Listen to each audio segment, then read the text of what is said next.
Салама, бүгін біз Android студияны қолдана отырып, елдердің туларына арналған қарапайым викторина жасаймыз. Бұл жерде жалпы айта кететін нәрсе, бұл жоба Android студияда жасалған. Жалпы жобаның мақсаты осы елдердің туларын көріп, сұрақтарға дұрыс жауап беру. Жалпы айта кететін болсақ, Android студияны көптеген жасанды интеллектпен болмаса өзінің арнайы приложениелері арқылы жобалар тауып, оны қолдана отырып өзіміз осы жобаны дамытып көрсетуіміз қажет болып табылады. Жалпы айта кететін нәрсе, бұл жобаның құрылымында main activity маңызды болып табылады. Осы жерге біз жаңағы алынған кодтарды немесе дайын проектіні қою арқылы біздің осы жобамыз дайын болып шығып, соны көре аламыз. Яғни мен қазіргі таңда осы кодты жасау арқылы сіздерге осы викторинаны көрсететін боламын. Бұл жерде бізде қазір загрузка болып отыр.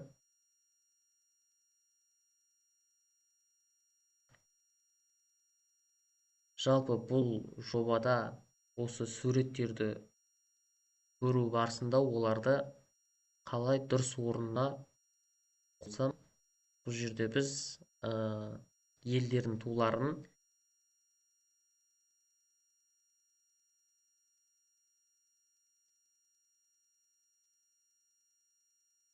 Google немесе сайттардан суреттерін тартып, осы жерде сақтаған болатынмын.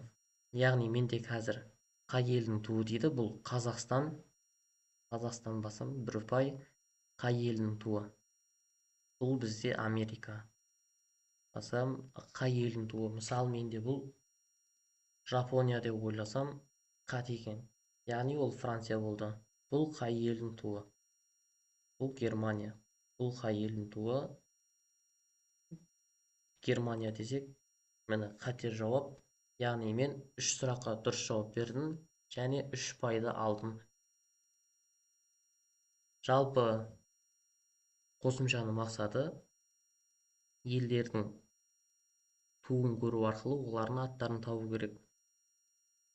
Жалпы жоба осымен тәмам. Келесі жобада мен осы елдердің туын табудың жобасының одан әрі анимация қосу және тағы да басқаларды қосуды үйретемін. Назарларыңызға рахмет, сау болыңыздар.